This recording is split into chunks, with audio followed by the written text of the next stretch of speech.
Sejam muito bem-vindos e bem-vindas, você que acompanha a nossa live pelo Facebook da Teologia à Distância e pelo Facebook do Departamento de Teologia. Meu nome é Michele Amaral, sou a secretária da Teologia à Distância do Departamento de Teologia da PUC-Rio. Estará aqui comigo o meu amigo de trabalho, Rodrigo Policeno, secretário de Comunicação do Departamento de Teologia. Hoje, ainda imersos na solenidade de Corpus Christi, que foi ontem, iremos conversar sobre a experiência sacramental no atual contexto de Covid-19. Para a nossa conversa, teremos como convidado o professor Padre Abimar Oliveira de Moraes, professor do Departamento de Teologia da PUC-Rio, doutor em Teologia pela Universidade Pontifícia Salesiana, coordenador do curso de graduação, coordenador adjunto do programa de pós-graduação em teologia, editor responsável dos periódicos científicos Atualidade Teológica e Pesquisa em Teologia do Departamento de Teologia da PUC-Rio.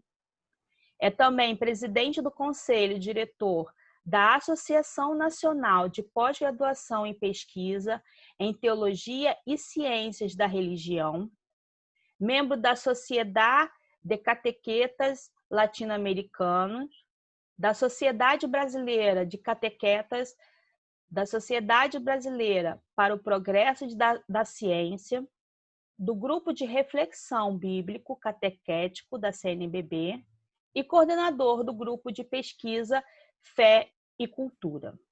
Professor Abimar, muito obrigada por você ter aceito nosso convite e fique à vontade. Bom dia, Michele. Bom dia também, Rodrigo, que nos ajuda nessa transmissão, a parte mais técnica, mas principalmente minha saudação, meu bom dia a todos os amigos e amigas, irmãos e irmãs que vêm participando dessas iniciativas, né, desse conjunto justamente de lives que o nosso Departamento de Teologia, mediante o seu setor de iniciação teológica à distância, teologia à distância, tem promovido, né, sob a coordenação do professor Padre André, a quem também eu dou a minha saudação, e o diretor do departamento, o professor Padre Valdeci. O que me foi proposto nessa live foi a gente conversar justamente sobre algo que eu considero de fundamental importância no contexto desta pandemia, nesse momento tão peculiar no qual nós nos encontramos, que é justamente a experiência sacramental. O que eu queria propor a vocês, é que nós, na verdade, fizéssemos uma primeira exposição, eu dar alguns fundamentos, alguns elementos para que vocês entendessem o meu lugar de fala, a reflexão que eu quero fazer, e depois, num segundo momento, aí através da interação, das perguntas, né, que vocês vão apresentar, a gente pudesse complementar a questão, né? Já adianto que, na minha primeira fala, a ênfase estará na experiência sacramental como um todo. Na minha fala, eu não vou olhar tanto, nesse primeiro momento, para as experiências individuais sacramentais, dos 7 sacramentos, por exemplo, se nós tomarmos como referência a nossa tradição cristã católica ocidental romana. Tá? Mas essa, depois, caracterização individualizada, pormenorizada, ela pode com tranquilidade ser apresentada por meio das perguntas que vocês queiram fazer. Para facilitar a nossa conversa, facilitar um pouco o caminho dessa live, eu preparei uma proposta aqui, né? Os meus alunos, inclusive da graduação, mexem comigo porque dizem que minhas aulas sem slides não são minhas aulas, né? Então, que a gente para tudo quanto que é lugar, né, leva os mesmos bons hábitos, eu acho que esse é um bom hábito. Então, eu trago para vocês aqui, espero que vocês consigam aí no Facebook acompanhar, uma sessão de slides e que ajudam um pouco a nos situarmos na reflexão. Então, o tema que a gente propôs para essa manhã, de estudos, de conversa, é esse justamente de a experiência sacramental no atual contexto da Covid-19. O meu lugar de fala é aquele justamente de um teólogo pastoral. Essa é a minha primeira formação, a titulação mais alta que eu possuo, né? E é justamente a partir dessa perspectiva teológico-pastoral que eu gostaria de propor a minha reflexão. Ela não exclui outras abordagens teológicas, mas eu gostaria, de maneira especial, de dar ênfase a ela. E para fazer isso, um teólogo pastoral quase sempre ele parte do lugar onde ele se encontra, né? Ele olha para a sua realidade e ele tenta justamente analisar, compreender, muitas vezes até realidades que são mais amplas, mas a partir desse pequeno universo no qual ele se situa, no qual ele inclusive professa a sua fé. Então, para fazer isso, para ser fiel justamente a essa dimensão de olhar o meu pastoral, de olhar a realidade que me circunda, eu vou fazer aqui, rapidamente, uma apresentação para, eventualmente, aqueles que não conhecem, desta que é hoje a minha igreja paroquial. Ela se encontra na zona portuária do centro do Rio de Janeiro, dedicada a Santa Rita, e nesse ano de 2020, completando 300 anos, e por isso essa indicação aqui, 300 anos do lançamento daquilo que nós chamamos sua pedra fundamental. Lançamento, portanto, do projeto de construção dessa belíssima igreja, inclusive hoje já tombada, parte integrante do patrimônio cultural da cidade do Rio de Janeiro. Essa é a primeira imagem, né?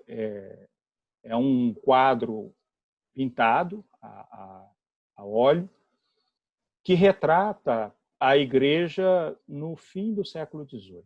Essa igreja no fim do século XVIII, a gente tem na frente da igreja, muito interessante isso, a imagem de escravos, né? Então a gente tem uma sociedade que está ao redor dessa igreja. A segunda imagem que eu trago é do início do século XX, agora já não mais um quadro a óleo, mas uma fotografia, né, onde a gente já tem, na frente da igreja, indicações de atividades comerciais, né? A gente tem ali umas barraquinhas, a gente tem ali um carro puxado a cavalo, que muito provavelmente funcionava como meio de transporte de mercadorias, né, que vinham principalmente ali do porto. Depois, a terceira imagem é já uma imagem que remonta ao século passado, né? Estamos aqui na virada, né, para o ano 2000. A igreja já ladeada, vocês se repararam as primeiras imagens, a gente vinha, inclusive as duas primeiras, a gente vinha aqui no fundo uma outra igreja. Agora essa outra igreja não é possível mais vê-la, porque nós já estamos já no centro urbano e numa cultura urbana que envolve justamente, ladeia essa igreja. E, por fim, uma imagem mais atual, né? A gente teve recentemente todo um trabalho de reurbanização, principalmente da zona portuária, no âmbito dos eventos culturais e esportivos que envolveram a cidade, e inclusive com a passagem aí do VLT, né? A linha 3 do VLT na frente aí da igreja, né? Então, isso fala, né, de um primeiro movimento e eu quero chamar a atenção para isso, um primeiro movimento de diálogo dessa comunidade de fé com a realidade que a circunda, né? Com a cultura, com as características, né? Que ela, no decorrer dos anos, dos 300 anos de sua existência, ela vai tendo que justamente acolher. Não existe o processo de acolhida, e esse é o primeiro aspecto que eu queria chamar a atenção, sem capacidade justamente de adaptação, sem capacidade de unir aquilo que nós vamos chamar tradicional. Vejam que, por exemplo, né, se nós quisermos analisar, o templo ele permanece igual, né? Ele não muda na sua arquitetura, ele não muda, portanto, em alguns aspectos que eu estou chamando assim de tradicionais, mas ele começa, sim, a passar por transformações que dizem respeito principalmente ao diálogo com interlocutores e interlocutoras que entram neste templo e querem, dentro desse templo, fazer sua experiência de fé. E aí, dentro dessa perspectiva, justamente, de necessária adaptação, é que eu convido vocês a imaginar o que acontece no dia 22 de março. Quarto domingo da Quaresma, notificados, né? Todos nós fomos, principalmente aqueles que estão participando dessa live e que pertencem à Igreja Católica que se encontra no Rio de Janeiro, vão recordar que alguns dias antes, mais precisamente 2 dias antes, nós fomos comunicados, né, sobre a necessária transformação de nossas atividades pastorais, de nossas ações cultuais. 2 principais características. A primeira dela, que as celebrações elas passassem, depois de um primeiro momento, né, de fase de celebrações espaçadas, maior número de celebrações dentro do nosso tempo, a gente passasse, na verdade, agora a celebrar esse aspecto que eu quero trazer, viver a experiência sacramental pelo digital. Então, isso tem uma data, 22 de março, né? E essa experiência, eu imagino que a maioria de nós, talvez um ou outro que esteja numa outra realidade que não seja aquela da cidade, do estado do Rio de Janeiro, essa experiência até hoje está mantida.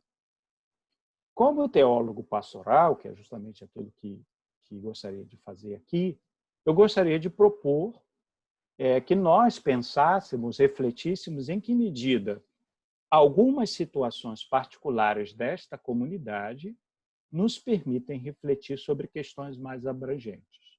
Então, a gente vai olhar para um local, eu vou começar a dar alguns dados para vocês locais, mas a intenção é que, por meio desse local, cada um possa também pensar, né, realidades que dizem respeito ao seu local, ao meu local específico, e também realidades que digam respeito ao todo, né, da experiência sacramental vivida pela Igreja Católica, e eu diria, mesmo que não usando talvez a expressão sacramental, por outras expressões, por outras tradições cristãs também.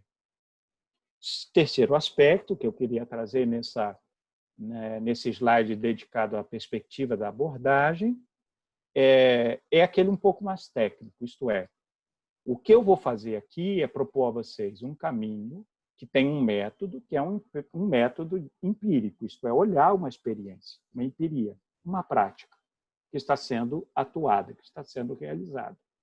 E, a partir dessa prática, a gente fazer uma crítica. Então, é isso que eu estou chamando de método empírico crítico, entendendo a palavra crítica não no seu sentido pejorativo, isso é, a gente ficar falando sobre o que não funciona, o que não me agrada, o que não... Não, mas crítica no sentido acadêmico, isso é, a gente saber ler, interpretar, tá? O que essa empiria, isto é, o que esta situação concreta, ela tem de interessante, ela tem de produção de reflexão. 3 perguntas, portanto, eu queria apresentar a vocês, A primeira delas é: está acontecendo algum tipo de experiência sacramental ao longo desses 82 dias? Né? Isto é, do dia 22 de março até hoje, 12 de junho, está acontecendo algum tipo de experiência sacramental? Se nós respondermos positivamente, desencadeia-se então a segunda pergunta: o que esta experiência sacramental digital suscita? Terceira pergunta, correlata, ligada às duas primeiras: o que esta experiência sacramental pode nos indicar do ponto de vista antropológico pastoral? E aqui eu confesso o recorte, tá, que irei fazer e que está demonstrado aqui nessa rápida imagem, né, onde no centro a gente tem o sacramento, a experiência sacramental, como nós aqui estamos chamando, e as diversas perspectivas, algumas delas, existem outras, as diversas perspectivas que, a partir de um olhar teológico, a gente poderia assumir para conversar sobre essa realidade sacramental. Então, dou alguns exemplos. Eu podia conversar sobre sacramentos a partir de uma perspectiva eclesiológica, quer dizer, colocando no centro da minha abordagem o tema igreja. Poderia pensar sobre a mesma realidade, teologicamente, colocando no centro da minha abordagem o tema Cristo, o tema Espírito Santo, pneumatologia, o tema da experiência da salvação, a soteriologia. Aqui é o recorte que eu estou fazendo, sem que necessariamente nas perguntas vocês se sintam constrangidos a trazerem os outros temas, tá? Vocês podem trazer com tranquilidade os outros temas e, se eu for capaz de responder, eu irei colaborar, irei cooperar. Mas nessa primeira fase, nesse primeiro momento de apresentação, eu gostaria de me deter nesse aspecto aqui, antropológico pastoral. Em outras palavras, em que medida uma experiência sacramental ela fala sobre um homem, um ser humano que, do ponto de vista concreto, professa sua fé, vive sua fé. E daí, justamente, a escolha do título, A Experiência Sacramental. O sacramento é uma experiência humana, né? É uma experiência religiosa vivida por um homem, por uma mulher. E é justamente aqui, tá, que eu gostaria de colocar, nesse primeiro momento, o centro da minha atenção, da minha abordagem. Volto à paróquia, no digital, né, a partir do dia 22 de março, e rapidamente apresento para vocês alguns dados, que não são completos, não são totalitários, mas eles só são indicativos, né? Que são os dados da experiência digital no YouTube. Eu poderia fazer o mesmo mapeamento, por exemplo, nessa plataforma na qual nós nos encontramos, na rede, que é o Facebook. Porque, contemporaneamente, as transmissões elas são, nesta paróquia, realizadas tanto no YouTube como no Facebook. Então, olhando para, por exemplo, os dados do YouTube, tendo como métrica o domingo ou solenidades, nós teremos no total 15 celebrações que até aqui foram realizadas, eucarísticas. A primeira delas, o quarto domingo da Quaresma, e a última delas, a festa da Santíssima Trindade, domingo passado. Na coluna do meio, nós temos os números de ontem à noite, tá? Eu esperei virar à noite, tá? Então vocês me fizeram dormir um pouquinho menos essa noite, porque eu, para ser técnico, esperei bater meia-noite, e quando bateu, né, o fim do dia 11 de junho, início do dia 12, eu fiz justamente o levantamento desses dados.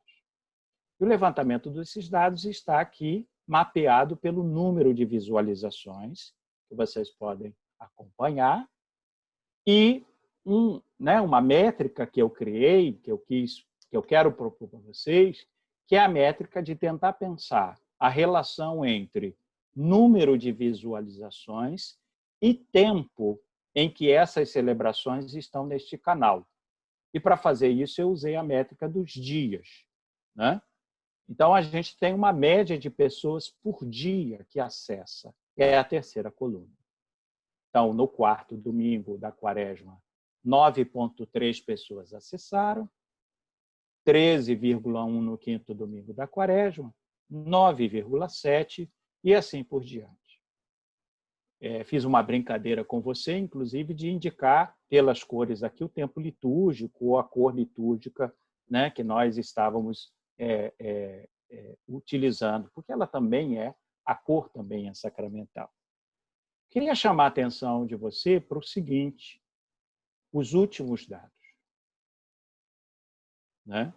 Quer dizer, os últimos dados dizem respeito justamente ao quê? A um crescimento, né, de participação. Eu vou chamar assim. Né? O número médio de visualizações ele aumenta consideravelmente. É claro que a gente tem a variante de uma celebração que fica menos tempo no ar, ela, né, me dá mais proximamente o número de pessoas que estiveram ao vivo. Né? Então, a gente tem que considerar isso aqui também. E aí, veja, interessante, a gente tem Santíssima Trindade, 488 visualizações, e isso vai dar uma média de 90, quase 100 pessoas que, por dia, participam, visualizam. Não sei se vem do início ao fim essa transmissão, isso a gente não consegue mapear ainda. A mesma coisa quero fazer com relação a um momento que, nesses 82 dias, foi também muito importante na vida da comunidade. Trata-se da festa da sua padroeira. 22 de maio, né, nós tivemos, assim como outras paróquias estão passando por esse desafio também, amanhã, por exemplo, Santo Antônio, né, o grande desafio de ter um santo, uma santa, que é de extremo apelo, de extrema importância na religiosidade popular, né? E que faz justamente com que a afluência do presencial aumente numa determinada comunidade, num determinado santuário, e você ter essa realidade não vivido mais no presencial, mas vivido agora a necessidade de vivê-lo no digital. No Rio de Janeiro, eu chamaria atenção para o 23 de abril, São Jorge, para o 22 de maio, Santa Rita, e não estou puxando a brasa para minha sardinha, né? E amanhã, 13 de junho, o Santo Antônio. Né? Pensando nisso, aumentamos, né, o número de celebrações, não como no domingo que nós temos uma única celebração digital, mas em vários horários. E aqui estão somente os horários das celebrações eucarísticas. 7 horas, 10 horas, 12 horas, 16 horas e 18 horas. Notemos o número de pessoas que participam. Né? Hoje, 2.100 pessoas já visualizaram a missa de 7 horas, 2.200 pessoas visualizaram a missa de 10 horas e assim por diante. O que nos dá aproximadamente, né, uma ideia de que, peço a atenção de vocês, de que esse número aqui, dos 100, ele se confirma, né, ele se confirma também na festa. Quer dizer, aproximadamente, por dia, nós temos 100 pessoas, enquanto essas celebrações estão gravadas, 100 pessoas que se aproximam, que visualizam essas celebrações. Quero pedir a vocês, então, para tentar imaginar o que isso significa, a responsabilidade que a gente, inclusive, do ponto de vista pastoral, tem de tentar entender o que move pessoas a fazerem esse tipo de acesso. O que elas estão procurando?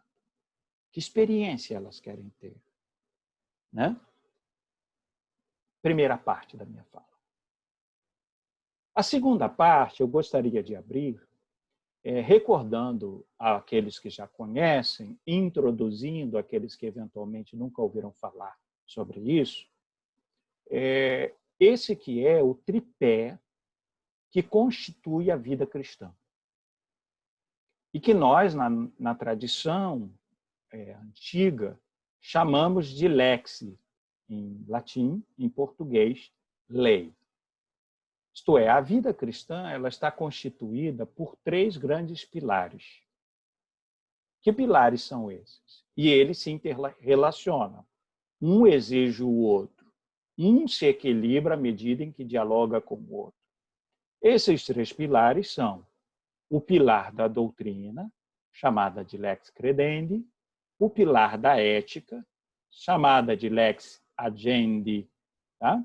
E o pilar da oração, da liturgia, chamada de lex orandi. A abordagem que faço aqui, ela dá principal ênfase à liturgia, porque a experiência sacramental é uma experiência de oração. É uma experiência, claro, que tem uma dimensão doutrinal, é uma experiência que tem uma dimensão ética, eu não estou negando isso, mas ela é, principalmente, os sacramentos, experiência sacramental, ela é, principalmente, uma experiência de comunicação orante. E é esse o próximo passo que eu gostaria de dar com vocês. A gente tentar entender, definir, é uma proposta, tá? Definir o que é uma experiência sacramental. Gostaria aqui, nessa partilha com vocês, de definir a experiência sacramental como mencionei, comunicação orante, que pode acontecer através de objetos, gestos, palavras, tá? Objetos, gestos e palavras. Se nós analisarmos na nossa tradição cristã, na maior parte dos casos, a experiência sacramental ela acontece através da combinação de todos esses elementos. Então, quando a gente vai pensar o que é a nossa liturgia sacramental, dos sacramentos, a gente vai ver que ela é um composto de objetos, de gestos e de palavras.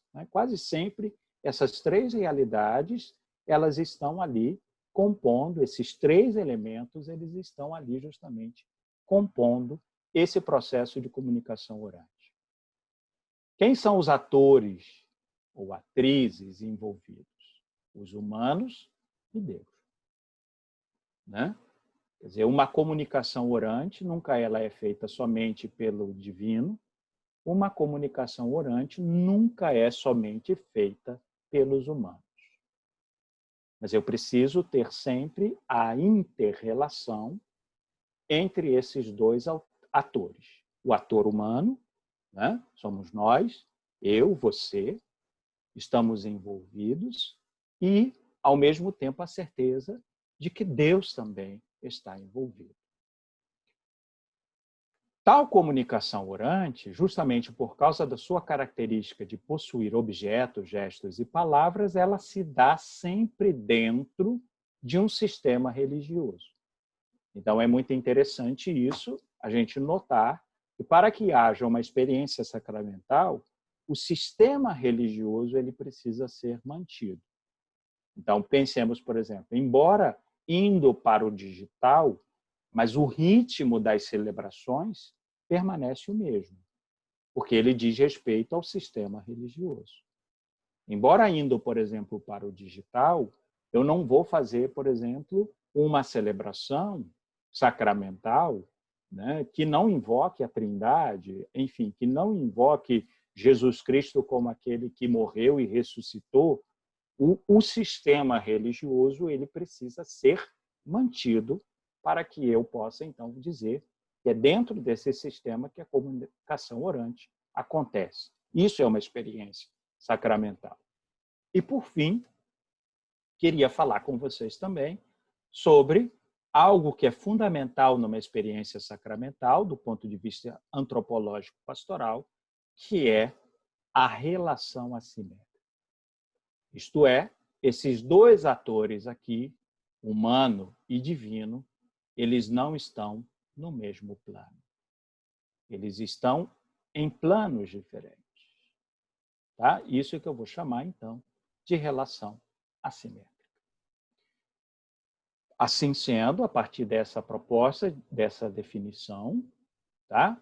A gente pode dizer que numa autêntica experiência sacramental, a pessoa humana se reconhece indigente, desejosa, reconhecedora de que Deus é o único capaz de suprir as suas carências.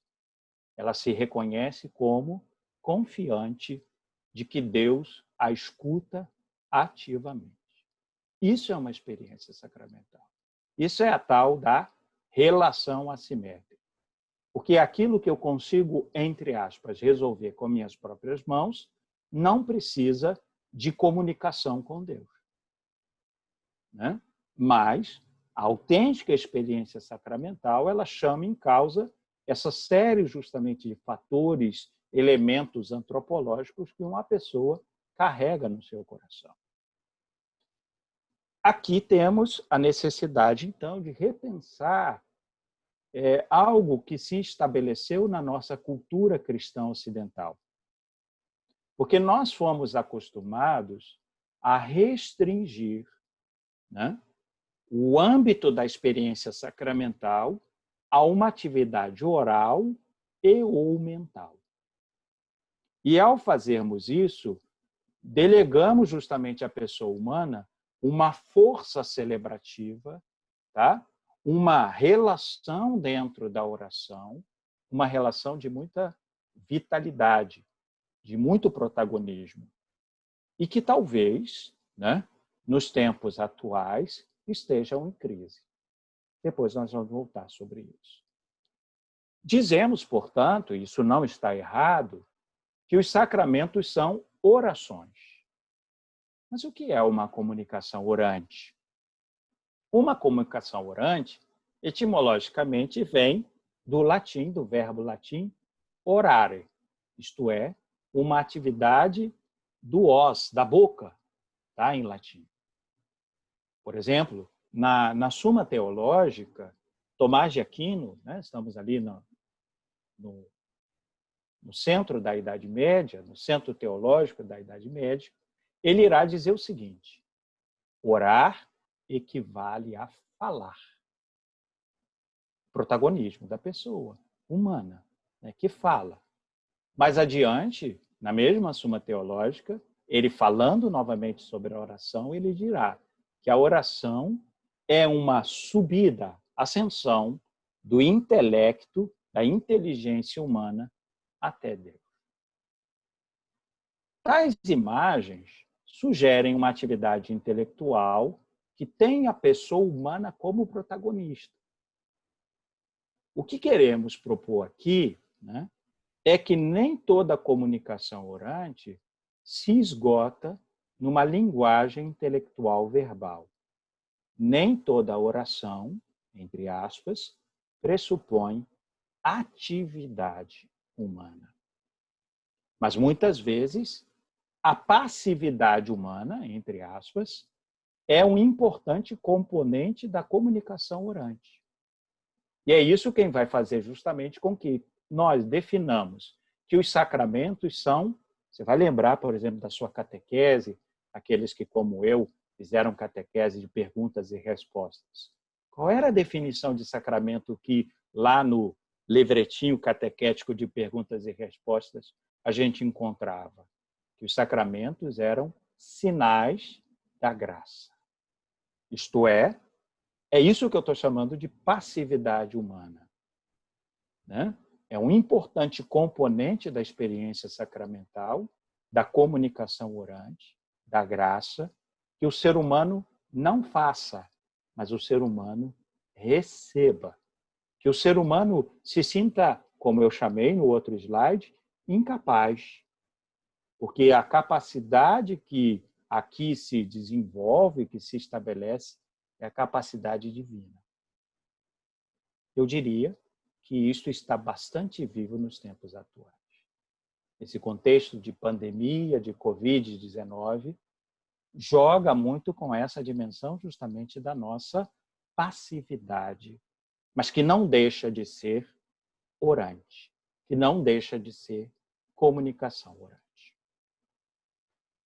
Próximo passo que eu queria dar com vocês é de pensarmos um pouquinho na questão do sistema religioso que eu mencionei, aonde dentro dele acontece uma comunicação orante, uma experiência sacramental. E para fazer isso, eu vou convidar vocês a virtualmente, digitalmente, passearmos pelas galerias do Museu do Prado, em Madrid. E lá no Museu do Prado, você está passeando comigo, você vai encontrar esse chamado tríptico. Isto é, isso aqui é uma tábua, tá? E que se divide em 3 partes. Primeira parte, de menor dimensão, segunda parte, de maior dimensão, e terceira parte, de menor dimensão. Chamada de, né, Jardim das Delícias Terrestres, é o nome dessa imagem, desse quadro, dessa obra. O autor, Hieronymus Bosch. Quando você se aproxima, e a experiência que eu quero que você tenha é justamente essa, você vai ver que é um quadro, é um tríptico cheio de informações, né? O que eu fiz? Eu fiz um recorte. Você está vendo aqui? Eu fiz um recorte. E esse recorte nos conduz a essa imagem aqui, aumentada. Talvez você, né, vai passar algum tempo, 2 horas, 3 horas, tentando entender o significado desse recorte. E muitas mais horas para tentar entender o todo do quadro. Se nós continuarmos o nosso passeio pelas galerias do Museu do Prado, nós seremos colocados diante dessa outra obra. Eu acho que você se sente mais confortável para interpretá-la. Trata-se, até porque há pouco vivemos a festa, trata-se de, né, um quadro dedicado à festa de Pentecostes, ao evento de Pentecostes, né? Autor deste quadro, nome do quadro, Pentecostes, autor desse quadro, Greco, El Greco.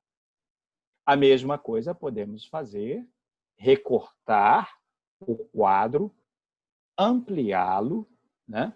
E você então verá outros detalhes. Você aprofundará ainda mais a visão, né, do quadro.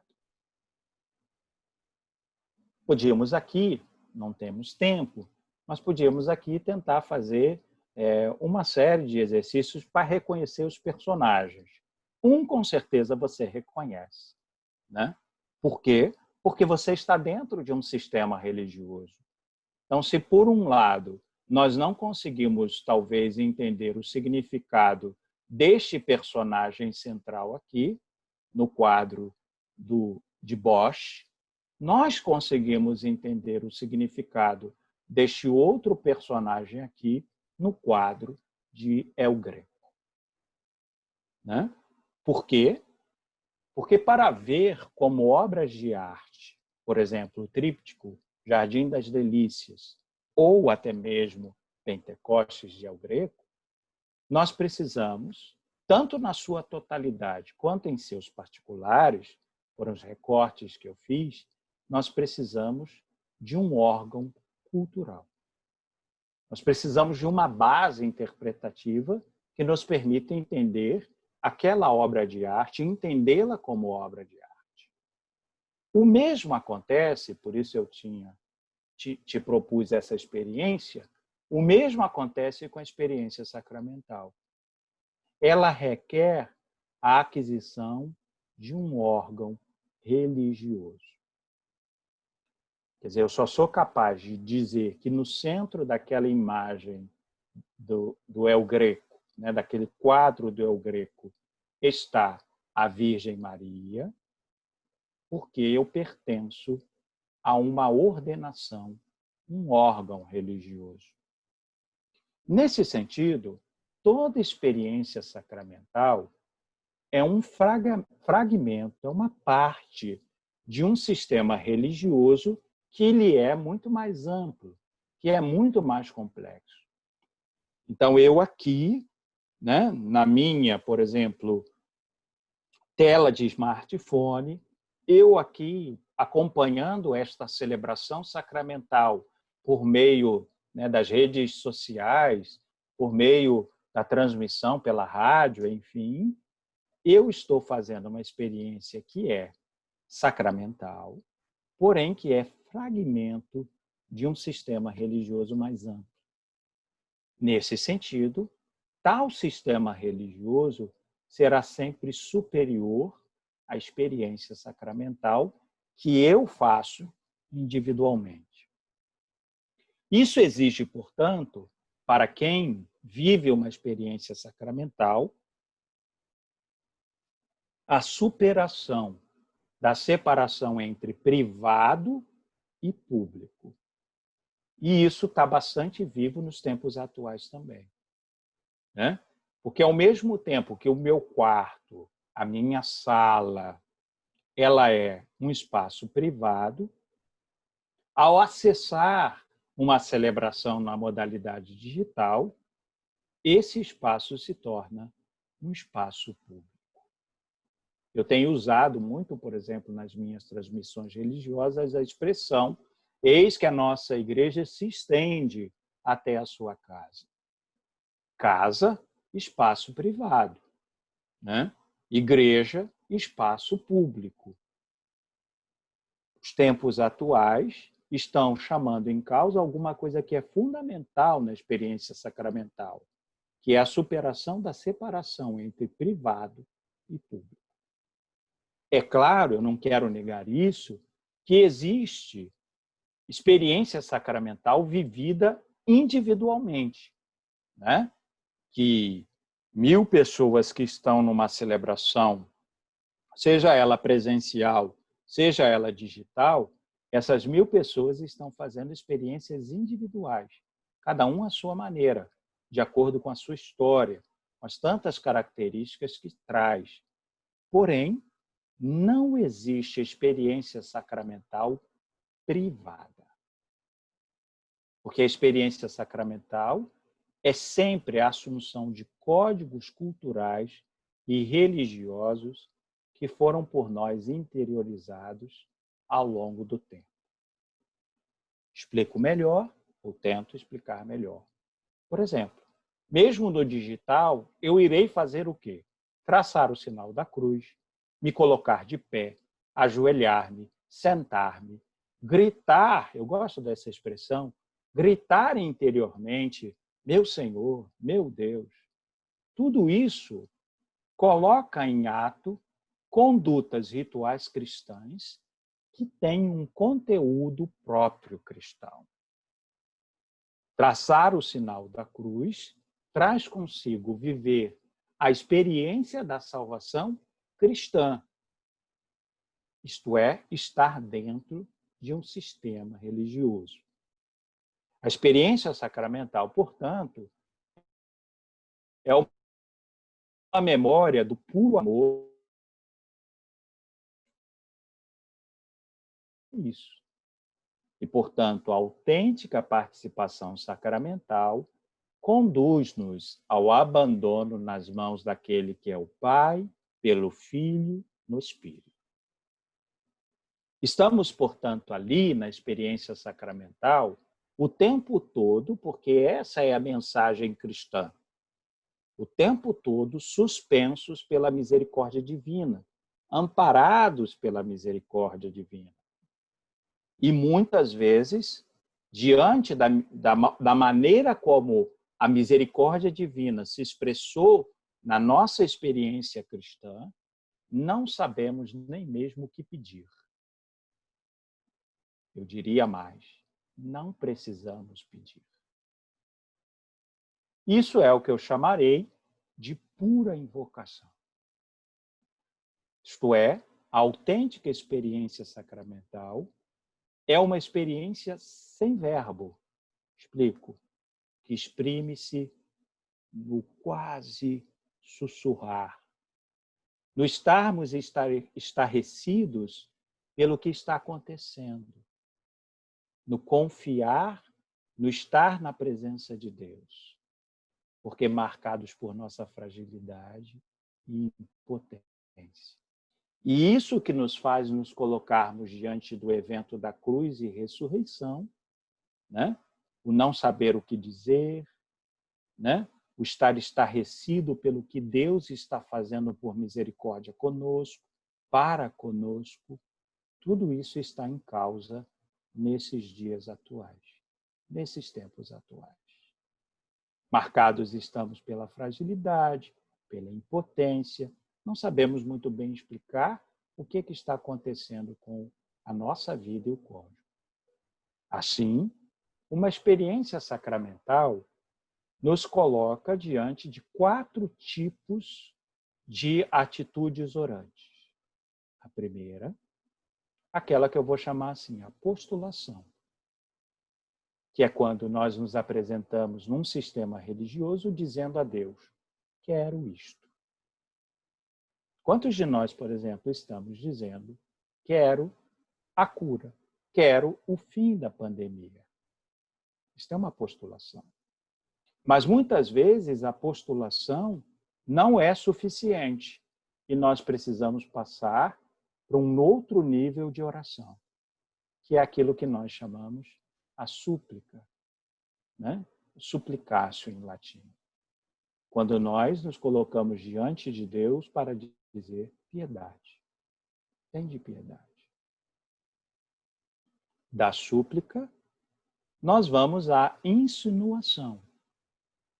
Quando muitas vezes aquilo que apresentamos a Deus como oração é, né, insinuar coisas que eu não posso obrigar Deus a fazer, mas que eu posso insinuar.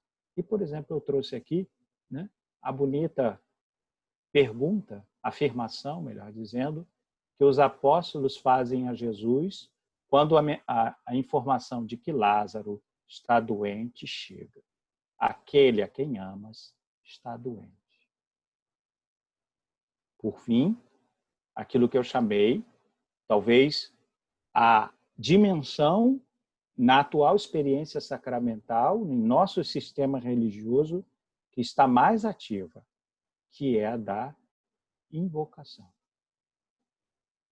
Quer dizer, diante da nossa impotência, do que se estabeleceu no mundo, nós apenas dizemos, meu Senhor, meu Deus. Reconhecendo que esse Senhor, esse Deus, e isso é a invocação, né? Essa invocação é talvez uma importante dimensão que está sendo atuada por tantos homens e mulheres no contexto atual. Esta pura oração, chamada de invocação, expressa por um indivíduo isolado socialmente, somos nós, confinado em sua casa, improvisamente lançado numa rede social, permanece sendo manifestação do riquíssimo código ritual cristão. O orante, aquele que foi capaz justamente de interiorizar tal código, o faz com a igreja, pela igreja, na igreja, como igreja. Chama a atenção para o verbo interiorizar aqui, para que, né, a palavra interiorizar não seja compreendida em maneira ambígua. Ter celebrado como cristão, como igreja, não significa ter celebrado em modo propriamente cristão. A experiência sacramental, portanto, não entendida aqui como reprodução material do código, que é o formalismo, o rubricismo, mas entender a experiência sacramental como uma oração que individualmente eu faço como cristão e que me leva a passar do eu ao nós. Em outras palavras, rezamos, no sentido de que é a igreja cristã quem ora, não rezo sozinho. Por fim, e já caminhando para a conclusão, queria trazer para vocês a questão da assimetria, da relação assimétrica que se estabelece sempre numa experiência sacramental. Duas assimetrias eu queria partilhar com vocês. A primeira delas diz respeito à assimetria entre religião e magia. Permanência, portanto, dizia eu, nossa, em 80 dias, na modalidade de procura pelo culto cristão digital. O que ela nos permite? Permite distinguir a experiência sacramental da mera abertura a um sagrado que é anônimo, mágico, isto é, imediato. A magia, né? Isso aqui é importante, a magia tem diverso a eficácia das próprias técnicas, tem diverso um puro mecanismo operatório, tem diverso a tentativa de dominar o cosmos e colocá-lo a serviço de nossos interesses humanos. A religião tem diverso a adoração, tem diverso a oferta e a oração, tem diverso a submissão de quem não é o Senhor do cosmos. E a nossa experiência sacramental atual, ela está sendo uma experiência religiosa. Porque nós estamos imersos justamente nessa situação de reconhecimento de que nós não somos os senhores do cosmos. Duas imagens para a gente entender um pouquinho isso. A primeira, de um filme, alguns de vocês não eram vivos, da década de 70, chamado A Árvore dos Tamancos. E uma segunda, agora a maioria já viva, a imagem do dia 27 de março, quando o Papa dá a bênção Urbi et Orbi. Primeira imagem é essa aqui. Filme, inclusive, que ganhou, no ano de 78, Palma de Ouro, vários prêmios. Ele se chama A Árvore dos Tamancos. É um filme italiano-francês, né? Diretor Ermanno Olmi. Nesse filme, existe uma imagem muito curiosa que eu queria, depois você pode procurar no YouTube, se quiser ver. Existe uma imagem, uma cena muito curiosa que eu queria chamar a atenção.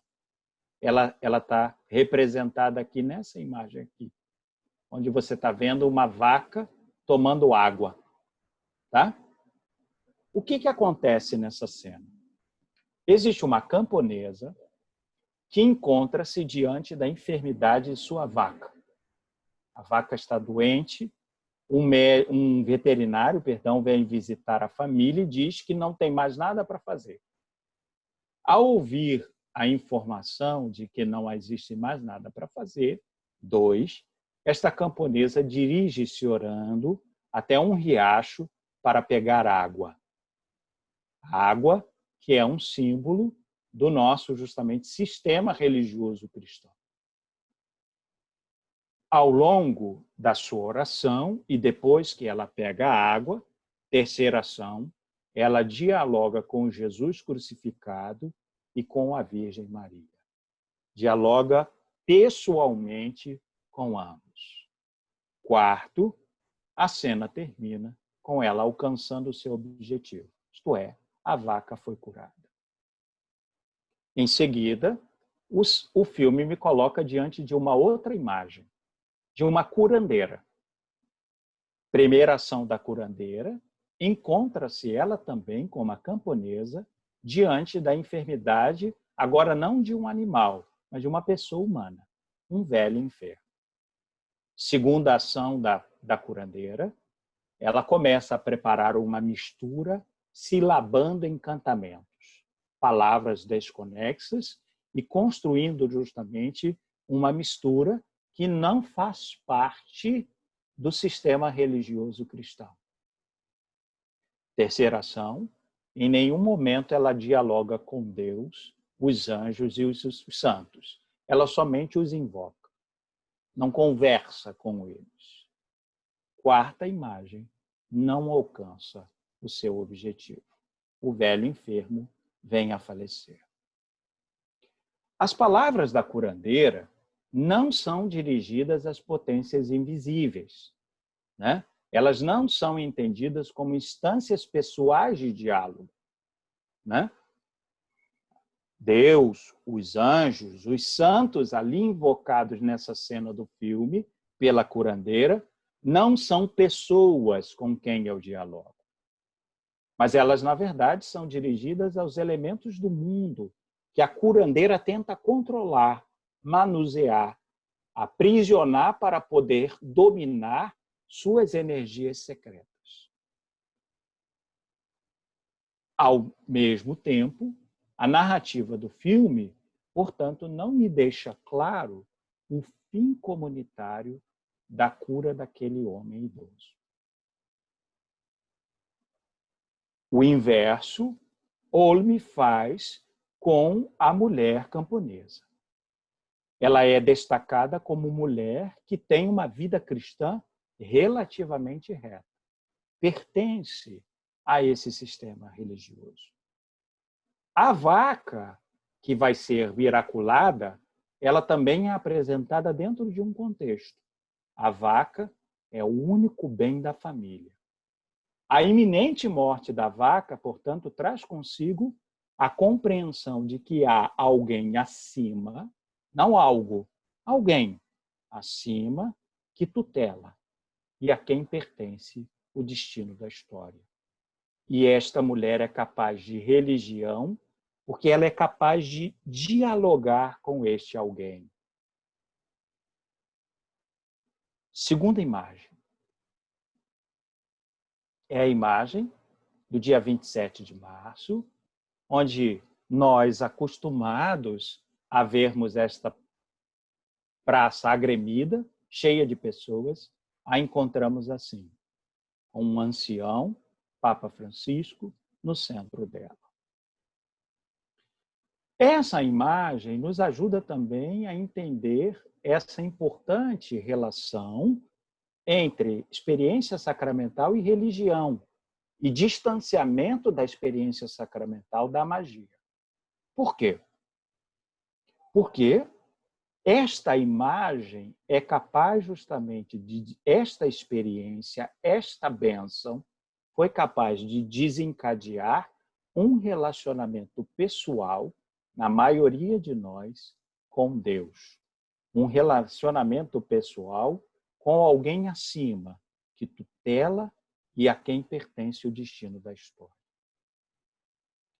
Para provar isso, eu reproduzo aqui a conversa que no dia seguinte, 28 de março, eu tive com uma professora, pelo WhatsApp.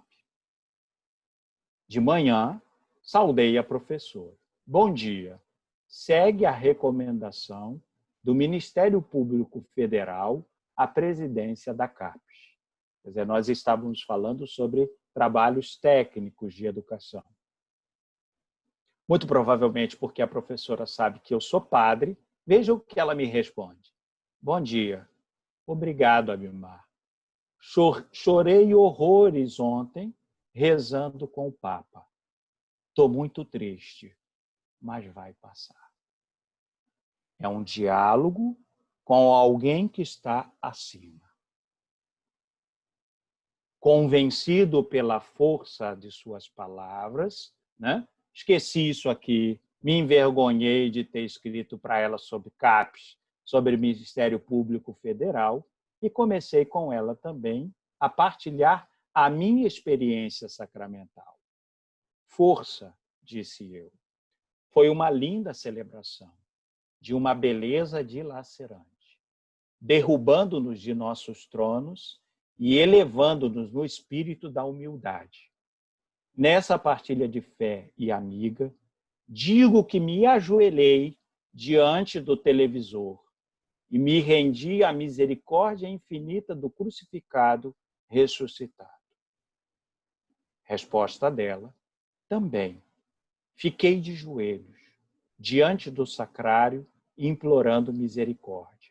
E aí ela adicionou 2 emojis de mãos unidas. Paz e bem, Abimar. Resposta, que bom, minha amiga. Juntos seremos erguidos por aquele que é o mais forte. Paz. Resposta dela, 2 emojis com as mãos erguidas com auréolas. à medida que os dias passam, né, a gente vai percebendo que a eficácia dessas experiências é real. Ela nos está fazendo rezar, ela está nos fazendo ajoelhar. Estamos unidos, estamos num único e mesmo movimento religioso de confiança naquele que está acima de todos nós. Por essa razão, segunda simetria é: qual é a eficácia de toda essa experiência que nós estamos vivendo? Tento indicar algumas coisas. A eficácia material está sendo sempre, cada vez mais, nesses 80 dias, mais de 80, posta em causa. Ainda que sem perceber, o que nós estamos experimentando é uma eficácia que eu vou chamar assim, psicológica. Ela vai ganhando espaço. Coragem, força, paciência, alegria, esperança. Por meio dessas experiências sacramentais, nós estamos sendo alimentados. A pergunta que eu faço, o que é mais cristão? Pedir a Deus a força para enfrentar uma certa dificuldade ou o livramento desta dificuldade? Para responder tal pergunta do ponto de vista teológico, dependeremos fundamentalmente da qualidade da relação instaurada entre o Deus de Jesus Cristo e nós que oramos, e nós que vivemos experiências sacramentais. Voltemos à bênção Urbi et Orbi do 27 de março. Não para responder imediatamente a esta questão, o que é mais cristão, mas para entrarmos em processo de discernimento. Em que medida esta imagem do Deus crucificado, ela nos ajuda justamente a entender o que é mais cristão? Livrar-se das dificuldades ou ter força para enfrentá-las? Concluo agradecendo a você pela paciência com essas duas últimas imagens. Hoje, a experiência sacramental tem funcionado como o coração da nossa fé, coração da nossa igreja, né? Um coração, ele tem sempre dois movimentos. O primeiro movimento é aquele de abertura, de exterioridade. Uma experiência sacramental sempre tem essa dimensão. A outra dimensão é do fechamento, da interioridade. Ambas se completam, sístole e diástole sacramental. É óbvio que nesse momento concreto no qual nós nos encontramos de Covid, o que mais está sendo chamado em causa é o movimento de fechamento, de interioridade. Porém, não nos esqueçamos nunca que esse movimento de interioridade, de fechamento, ele é tão importante para manter um organismo vivo do que o outro movimento de abertura, de exterioridade. É claro que desejamos que interioridade e exterioridade se completem, dialoguem, mas não temamos de forma nenhuma se Deus nos convida a uma contextual experiência de interioridade, de fechamento, para que o organismo ele continue vivo. Obrigado. Nós é que agradecemos, professor Abimar, por essa reflexão linda. Eu queria já iniciar o debate, enquanto as pessoas se motivam a fazer as perguntas. Hoje a gente se encontra afastado das igrejas, como até o senhor mesmo colocou na sua pesquisa que o senhor fez com relação às visualizações dos vídeos da sua paróquia. Então, a gente está afastado dos serviços pastorais, a gente está assistindo a missa, né, pelas redes sociais. A gente pode afirmar, então, que a experiência sacramental ganhou um novo olhar? Michele, ele é novo e ele é antigo, né? Ele é novo no que diz respeito, né, à modalidade, né? É óbvio que há alguns anos atrás, né, não muito distante, a gente não teria, por exemplo, a estrutura para, coisa simples, transmitir, né, as celebrações, né? Então, hoje nós temos um celular na mão, a gente tem a facilidade das redes sociais, e isso é claro que faz com que essa experiência sacramental ela adquira tons, né, de novidade, né? Coisa que 10 anos atrás, quer dizer, a gente não precisa ir para um passado nem muito remoto, muito distante, não nos seria possível de viver.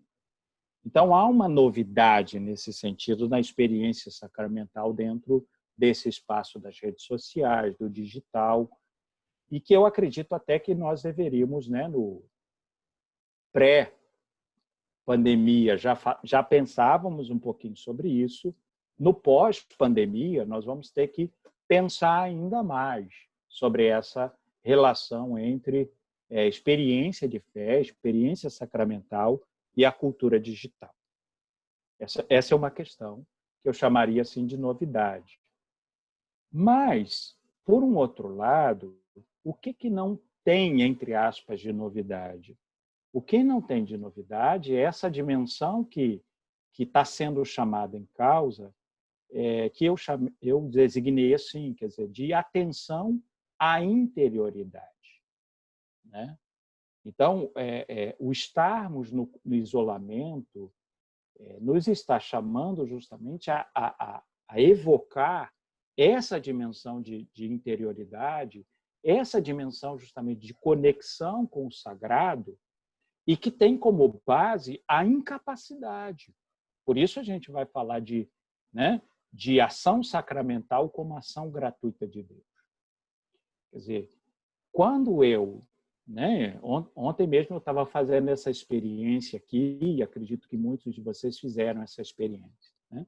Eu me coloquei aqui na frente da televisão, liguei o canal do YouTube, porque isso me ajuda também a pensar, né, do ponto de vista teológico pastoral. Coloquei aqui no canal do YouTube e fui acompanhando a missa presidida por Dom Orani, né, no Santuário de Adoração Eucarística Perpétua, lá na Igreja de Santana. Estava sendo desafiado, né? Estava sendo desafiado justamente a entender o quê? Eu queria estar lá, né? Eu queria estar lá, eu queria estar cantando, eu queria estar rezando, eu queria estar ajoelhado, eu queria estar consumindo, né, as sagradas espécies. Tudo isso. Mas nessa incapacidade, eu não me fecho antropologicamente à possibilidade de estar em diálogo com Deus. É isso que eu estou chamando de interioridade. Eu continuo acreditando que é possível, necessário dialogar com Deus, né? E não só, mas eu confio, foi o que eu chamei justamente de, então, invocação. Eu confio que das minhas mãos não virá a cura, das minhas mãos não virá a superação desse momento de crise. Mas ao rezar, ao me colocar diante daquela celebração eucarística, eu invoco a potência do alto que é capaz. Isso não é novo. Isso, na verdade, está na base daquilo que nós, na nossa tradição, chamamos de sacramento.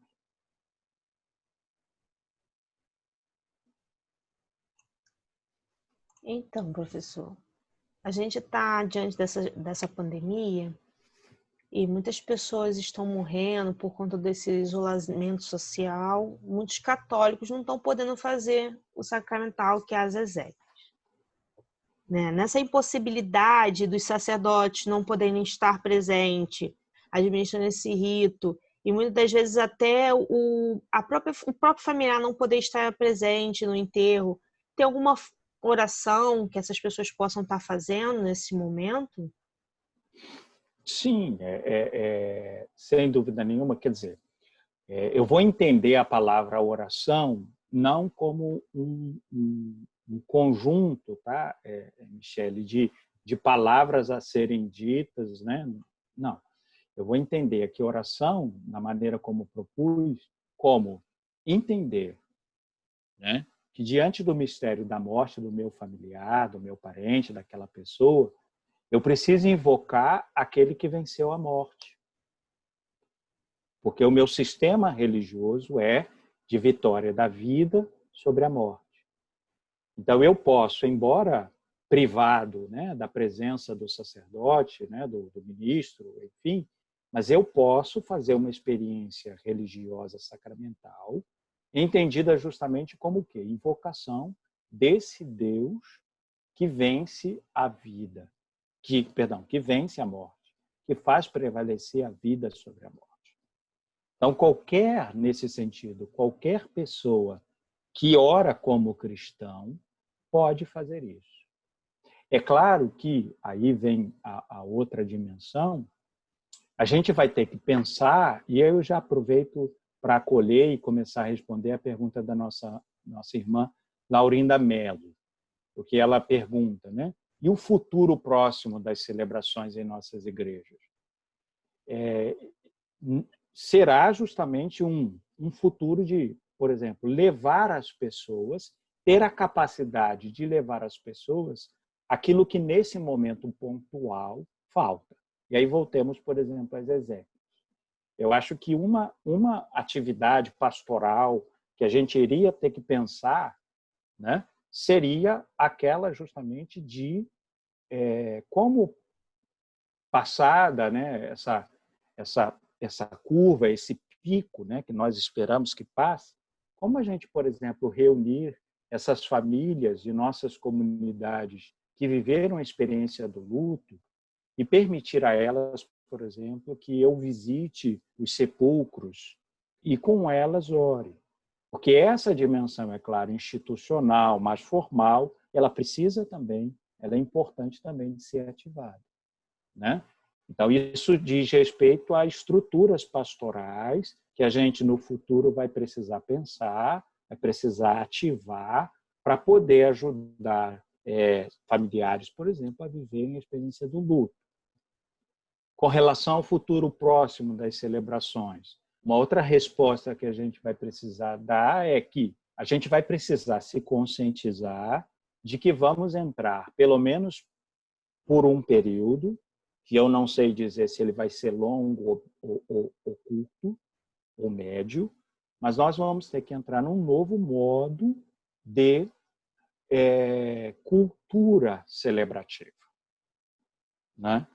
Aonde a articulação num primeiro momento, entre o presencial e o digital, ela vai ter que ser pensada, né? A própria maneira de me comportar dentro do presencial, ela vai ter que ser repensada.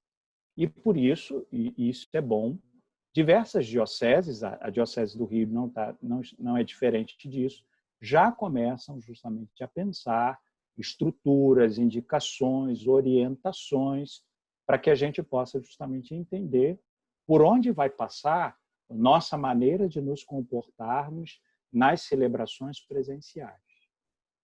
Mantendo também a possibilidade sempre para as pessoas do grupo de risco, para as pessoas que por várias razões se sentem ainda desconfortáveis, inseguras, de se manterem nessa experiência que ora está vigente, pelo menos aqui no Rio de Janeiro, que é a experiência justamente das celebrações na modalidade digital. Ok. Tem o Miguel Ângelo Castelo Gomes, a quem eu saúdo. Ele faz a pergunta aqui sobre o conceito de comunhão espiritual. Ele colocou aqui, entre aspas, a palavra comunhão espiritual, em missas televisivas na perspectiva sacramental. E sobre a decisão de algumas paróquias em distribuir a Eucaristia aos fiéis na porta do templo ou da missa, para poucos, mesmo na pandemia. Também numa outra perspectiva sacramental. Eu não gostaria aqui de ficar discutindo certo ou errado, pode ou não pode, né? Mas gostaria, sim, de voltar a esse conceito, embora eu não tenha usado a palavra, mas esse conceito, de certo modo, nos norteou, que é o conceito de comunhão espiritual, né? No sentido de que a última imagem que eu mostrei, é claro que a gente está vivendo uma experiência sacramental contraída, né? E nessa experiência sacramental contraída, alguns daqueles elementos que compõem a experiência sacramental, nem todos eles podem ser vividos. Lembra lá que na definição que eu dei de experiência sacramental, eu falei de gestos, eu falei de palavras, eu falei de atos. Então, é óbvio que, por exemplo, o ato de alimentar-se, de me nutrir com o pão, o vinho, ele, por a maioria de nós, ele não está sendo realizado. Porém, isso não deslegitima de forma nenhuma que essa seja uma dinâmica importante para a manutenção da vida desse corpo eclesial, né? Desse coração, na imagem que eu usei, né? Então, a gente vai ter que pensar um pouco sobre isso, né? Vai ter que, claro, entender que tudo isso que falarmos sobre comunhão espiritual está dentro de um contexto que é um contexto de exceção, de não normalidade, né? Mas é preciso que a gente tenha bom senso, inteligência, e que bom que todos nós temos, de perceber de fato que nós estamos num momento de exceção. As exceções exigem adaptações, exigem a capacidade justamente de a gente se adequar a realidades, mas na adequação às realidades fazer emergir virtualidades, potencialidade das experiências que nós vivemos. Um pouco a minha fala tentou ir nesse caminho. O Diogo Pessotto, ele me saúda você também, tá, Diogo? Saúda você, Michele, Rodrigo, tá? Depois eu vou, quando passar isso tudo, vou dar um abraço em vocês dois, em nome do Diogo. Então, parabéns pela iniciativa, né? Uma possível questão que ele levanta, considerando a eclesialidade da experiência sacramental. Seria possível, a partir da situação de pandemia e distanciamento social, concebermos uma outra simetria, a saber, a relação entre o sujeito crente e a comunidade eclesial, entendida como espaço físico presencial e comunitário da experiência sacramental? Sim, essa é uma outra simetria, né? Quer dizer, aquilo que eu rapidamente, né, mencionei, disso não podemos, né, colocar público e privado em contraste, né? Porque a própria definição de experiência sacramental, litúrgica, a própria palavra liturgia, ela evoca a ideia de uma ação que é uma ação coral, de uma ação que é uma ação de toda a igreja. E, portanto, nesse sentido, quando eu, como indivíduo, me coloco diante de uma rede social para orar, eu não oro exclusivamente como indivíduo, mas eu oro como igreja, né? E é claro que eu sou desafiado, se eu não entendi mal, Diogo, eu sou desafiado a assumir para mim os sentimentos não pura e simplesmente do indivíduo fechado, mas assumir para mim o sentimento da igreja. E por isso, nesse sentido, embora vendo lá que o pobre, que nós sofremos também, né? Quem está na posição de assembleia orante está sofrendo, mas quem está na função de presidência também está sofrendo. Então, eu lá, coitadinho, sofrendo, né? Tendo que olhar para a tela de um celular. Estou sofrendo também. Mas todos nós estamos como igreja. E você está como igreja naquele que preside. Você está como igreja e o Senhor está realmente presente nesta comunhão que presencial e digital são capazes de entrelaçar, né? Então, essa é uma questão também que a gente precisa discutir, né? Uma assimetria, porque muitas vezes o indivíduo não consegue se entender relacionando-se na liturgia, nos sacramentos, com um comunitário, que é a igreja.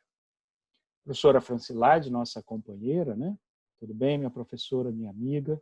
Então, ela também faz uma pergunta. Nessa experiência religiosa, vivida por meio das redes digitais, o que pode ser dito sobre a importância da comunidade? Vou confessar aqui, né? A professora Francilade virou minha paroquiana, né? Não poucas vezes eu vejo ela lá rezando no chat lá com a minha comunidade. E que bom, Francilade, você está conosco. Enriquece ainda mais a nossa assembleia, a sua presença. A importância da comunidade, eu acho que está sendo sentida, né? Ontem eu conversava com uma pessoa, né, justamente sobre isso. Uma pessoa que não está no estado do Rio de Janeiro, ela está num outro contexto, né? Agora já num contexto de abertura das igrejas, né? Sempre, é claro, mantidas as estruturas de segurança.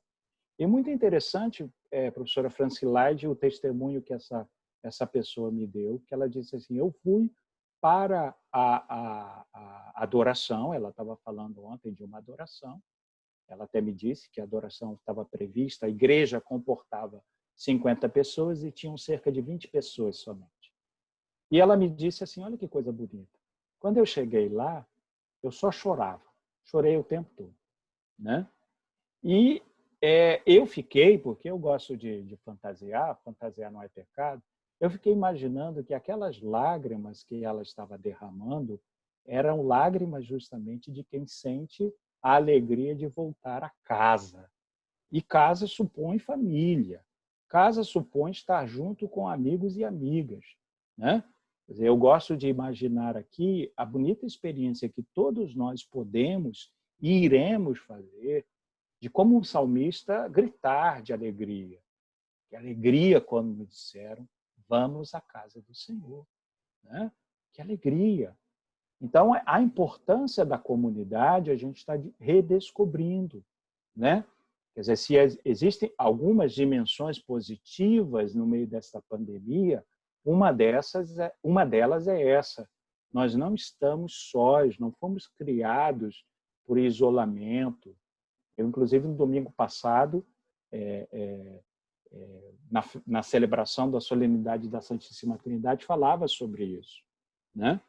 Que há uma cintila, há uma centelha, há um toque comunitário, que é um toque justamente do Deus Trindade, que envolve, que move a vida de cada homem e cada mulher que vem de suas mãos. Nós não estamos sós. E estamos entendendo, inclusive, um problema, entre aspas, da nossa sociedade moderna, dos nossos tempos atuais, que diz respeito justamente a nos impor um padrão de concorrência, né, de estarmos separados, de sermos inimigos. Não. Né? A importância da comunidade. Como é bonito, né, ver justamente essa força comunitária, ela sendo desencadeada, ela sendo colocada em ato quando a gente faz uma bonita experiência sacramental. O Joaquim pergunta, bom dia, Joaquim Rezende, como devemos nos educar e cuidar para que a vivência litúrgica e sacramental, de forma plena, ocorra e não tornemos o momento como só um evento novidadeiro e, por certo, inautêntico de vida de fé. Aquilo que eu falava, né? Aquilo que eu falava quando dei lá o exemplo lá dos 2 quadros, né? Eu intencionalmente chamei em causa aquele quadro complicado. Eu confesso para vocês que, se vocês me perguntarem para explicar aquele quadro lá do Bosch, eu não sei explicar, não, né? Porque ele de fato, é um quadro que tem uma complexidade, né? Quer dizer, é difícil de interpretá-lo. Que jardim das delícias terrestres são essas aqui? Que eu só estou vendo pássaro comendo gente, não sei o quê. Eu não quero morar nesse jardim, não. Quer dizer, o artista, ele tem um código cultural que permite justamente com que ele enxergue naquele quadro a tal da beleza terrestre, que eu não consigo ver. Na experiência sacramental, não é diferente. Nós só vamos poder fazer uma real experiência sacramental, autêntica, como eu estou chamando, quando a gente for capaz justamente de entender a série de elementos que compõem essa experiência. E que não podem, pura e simplesmente, ser elementos, né, externos, né? Quer dizer, uma autêntica experiência sacramental não é vivida pura e simplesmente quando eu observo o ritmo ritual, embora ele seja importantíssimo. Uma autêntica experiência sacramental, ela não pode ser vivida pura e simplesmente quando eu chamo em causa, por exemplo, a dimensão da festa, mas não sei, né, trazer em causa, por exemplo, a dimensão do luto, né? Então, tudo isso, todo esse conjunto justamente de realidades, exigem da gente entender que sacramento é complexidade, isso é, existem várias ações, várias dimensões que precisam ser chamadas em causa, vividas, para que a gente, de fato, possa dizer, olha, celebrei, orei como igreja, fui sacramentalmente, e aí já vou começar a responder a pergunta do Rodrigo, fui sacramentalmente tocado, né, pela salvação de Deus. Então, o que é conteúdo soteriológico, Rodrigo? Conteúdo soteriológico é justamente tudo aquilo que diz respeito às experiências de salvação que nós fazemos no nosso aqui e agora, né? Então, nós somos 1000. Então, nós precisamos entender que 1000 pessoas são no aqui e agora, isso é o sacramento, né? 1000 pessoas são no seu aqui e agora tocadas por essa única salvação que, no nosso caso cristão, deriva do evento da morte e ressurreição de nosso Senhor. Essa é a nossa soteriologia, né? Então, o sacramento ele ativa justamente essa força. Quer dizer, não somente os contemporâneos de Jesus, eu gosto de chamar assim, tá? Não somente os contemporâneos de Jesus foram privilegiados por uma ação salvífica redentora, isso é a soteriologia de Jesus, né? Porque senão nós iríamos viver num eterno saudosismo. Eu iria, né, querendo ser Zaqueu, né? E não ia dar muito certo. Ultimamente eu ando com umas dores na lombar. Imagina eu querendo subir na árvore com dor lombar para ser salvo. O Zaqueu pôde subir. Porém, aquela salvação no subir na árvore e encontrar Jesus não ficou presa a esse contemporâneo de Jesus.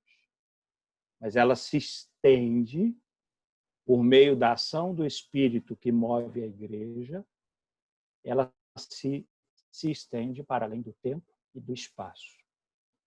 Então, o conteúdo soteriológico, justamente, da experiência sacramental, diz respeito a isso.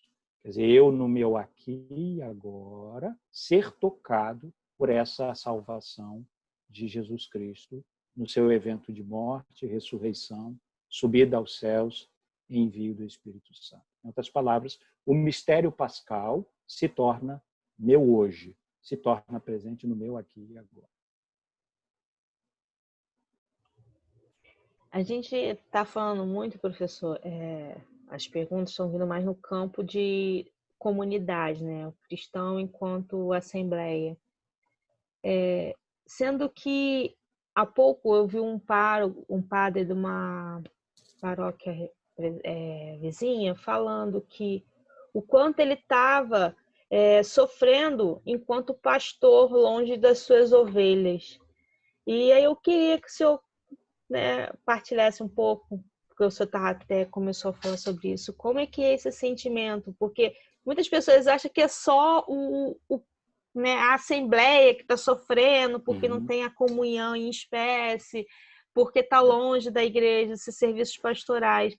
Mas o padre também, né? Aquele padre que está sempre ali em conjunto com da sua comunidade, trabalhando, ele está sentindo falta também Uhum. dessa aglomeração, vamos dizer assim, sadia. Isso. Eu vou aproveitar aqui o espaço, depois o Padre André me manda a conta que eu pago, da publicidade, que a gente está justamente nas tantas ações que o nosso departamento está tentando pensar nesse contexto de reflexão. A gente está num grupo de pesquisa que temos na pós-graduação, tentando pensar justamente as questões pastorais que estão aí postas. E a ideia é fazer uma série de painéis, a gente já vai partir agora no mês de junho com esses painéis de debate até quando a gente perceber que há interesse, há possibilidade de refletirmos sobre. E um dos painéis que a gente quer fazer, Michele, a gente está assim, inicialmente chamando dessa maneira: quem cuida dos cuidadores? Né? E que diz respeito aos cuidadores do sistema profissional de saúde, né? Enfermeiros, médicos, fisioterapeutas, né? Pessoas que estão diretamente dentro dos hospitais, né? Trabalhando, por exemplo, a ordem pública, enfim. Esses são cuidadores nesse momento.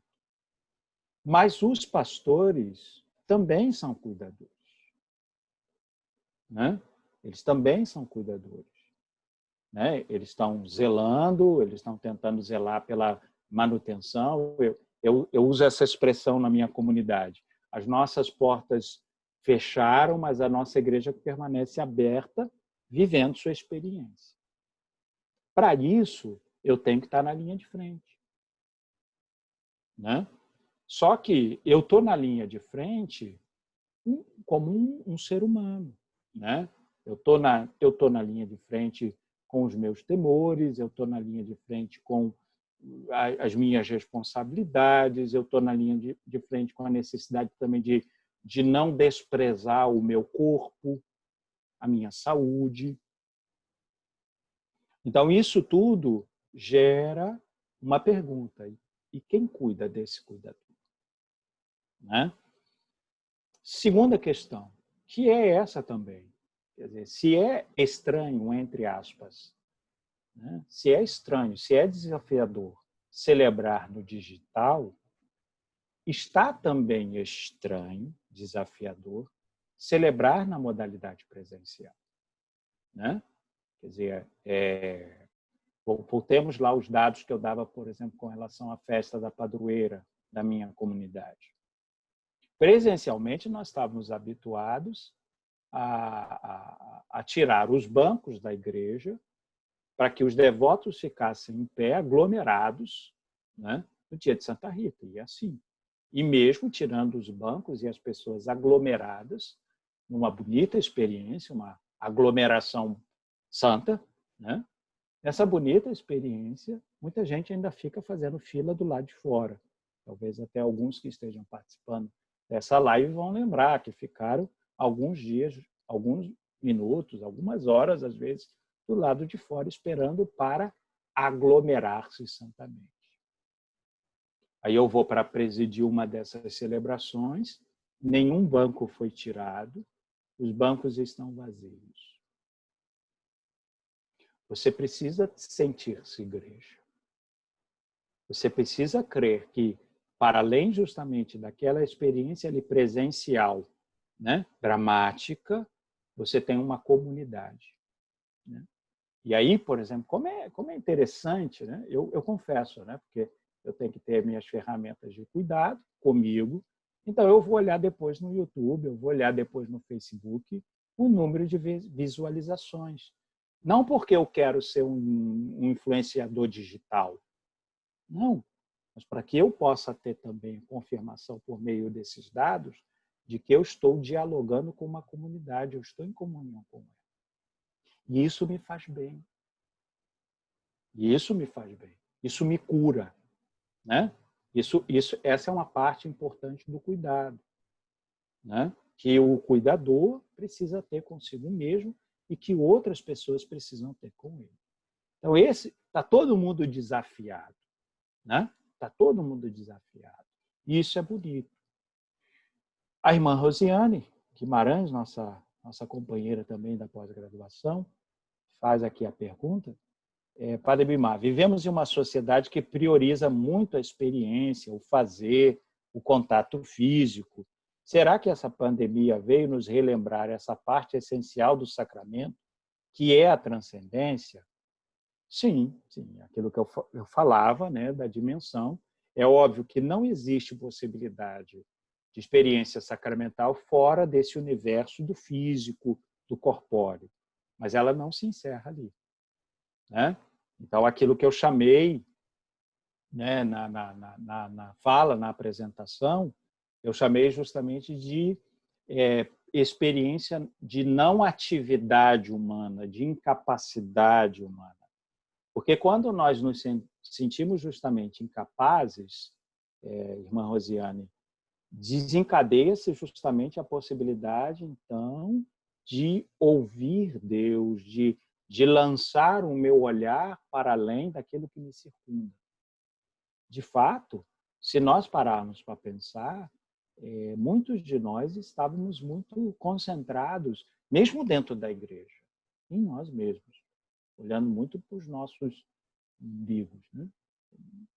O umbigo não é a parte mais bonita do meu corpo, não. Mas a gente insiste, talvez, em olhar para o umbigo. Então, a transcendência é essa capacidade, né, vou chamar assim, de olhar para frente, olhar para cima, né? Aquilo que a liturgia de maneira sacramental, eucarística, de maneira especial, também expressa. Corações ao alto. Eu gosto dessa expressão litúrgica. Corações ao alto. Quem entende esse movimento da liturgia, entende justamente que a gente não pode se ater pura e simplesmente aquilo que a irmã está chamando aqui, contato físico, né? Mas também a abertura ao transcendente, a abertura ao totalmente outro, que é Deus.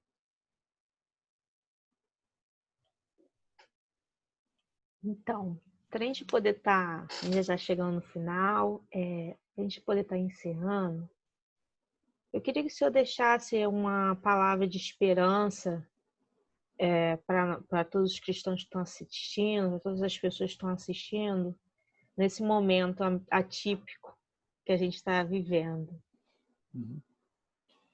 Então,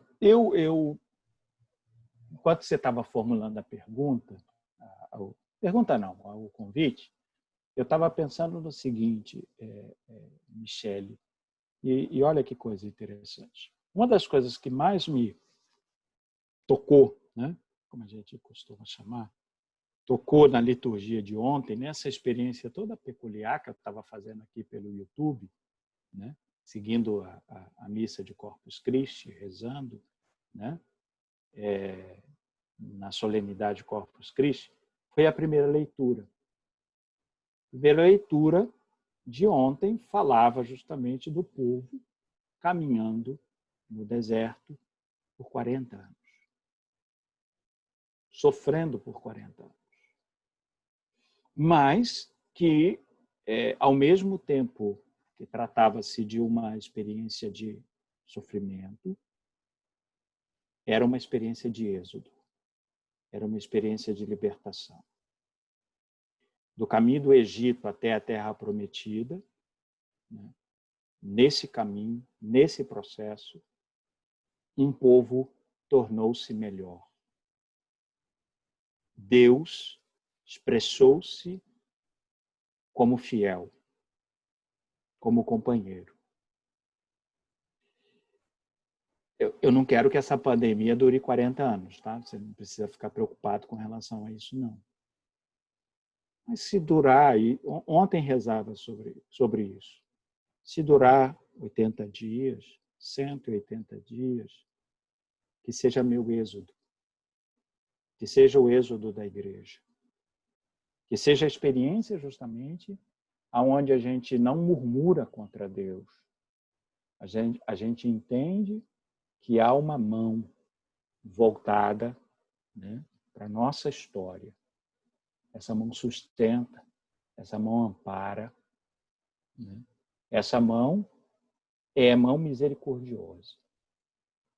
Então, é claro que é um processo esse no qual nós nos encontramos de caminhada, de deserto, mas é um processo de vida, onde a gente tem possibilidade, inclusive, de sair melhor como cristãos e cristãs, como gênero humano, pessoas humanas.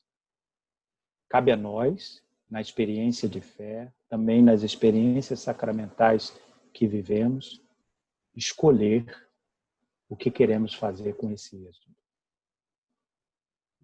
Murmurar e criar bezerros de ouro, ou dizer: o Senhor é Senhor da história, o Senhor nos conduziu a pé enxuto até a salvação. Queria convidar você que participou dessa live a ficar com a segunda resposta. O Senhor nos conduziu. A mão do Senhor nos sustentou. E é isso justamente, essa certeza dessa presença do Senhor, vivida, atualizada em cada experiência sacramental que nós renovamos, da qual nós participamos, que nós celebramos, que ela possa ser fonte da nossa esperança, da nossa força, e, por que não, da nossa alegria, mesmo em tempos tão difíceis. Então, eu queria deixar essa imagem aqui, da gente no êxodo, assim como o povo, né, da primeira aliança viveu um êxodo, assim como o Senhor também, Jesus Cristo, 40 dias no deserto também viveu o seu êxodo. Chegou a vez do nosso, né, o entendamos, o acolhamos, né, como parte de um processo em que Deus está nos qualificando ainda mais.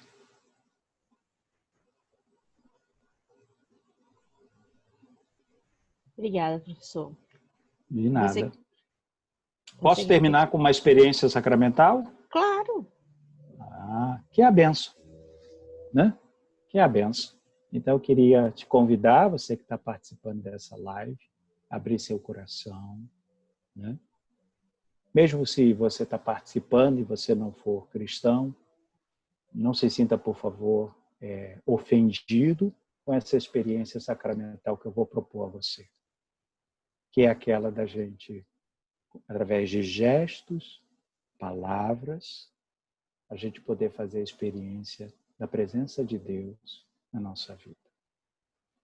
O Senhor esteja convosco, Ele está no meio de nós. Abençoe-vos Deus Todo-Poderoso, aquele que é Pai, Filho e Espírito Santo. Amém. Amém. Então, gente, obrigado. Michele, muito obrigado. Rodrigo, muito obrigado. E principalmente aos amigos e amigas que participaram dessa manhã de formação. Obrigado pelo carinho, pela atenção. Deus abençoe todos nós. Nos cuidemos. Aqueles que podem, permaneçam em suas casas. Isso tudo vai passar, como nossa professora lá tão sabiamente me ensinou. Vai passar. Com certeza, temos a esperança disso que vai passar e logo. Então, amigos, você que gostou da live, compartilhe, se inscreva na nossa página, vai ficar por dentro da nossa programação para o mês de junho. Na próxima sexta-feira, dia 19/6, teremos como convidado o professor Cláudio Jacinto da Silva e o professor Augusto Sampaio, que é o vice-reitor, um dos vice-reitores da PUC, que irão conversar conosco sobre a contribuição da cultura religiosa nas práticas de ação comunitária e extensão universitária. Caso queira ver novamente essa live, no final do dia, ela estará disponível no Facebook e no YouTube da Teologia à Distância. Agradeço a presença de todos, um grande abraço.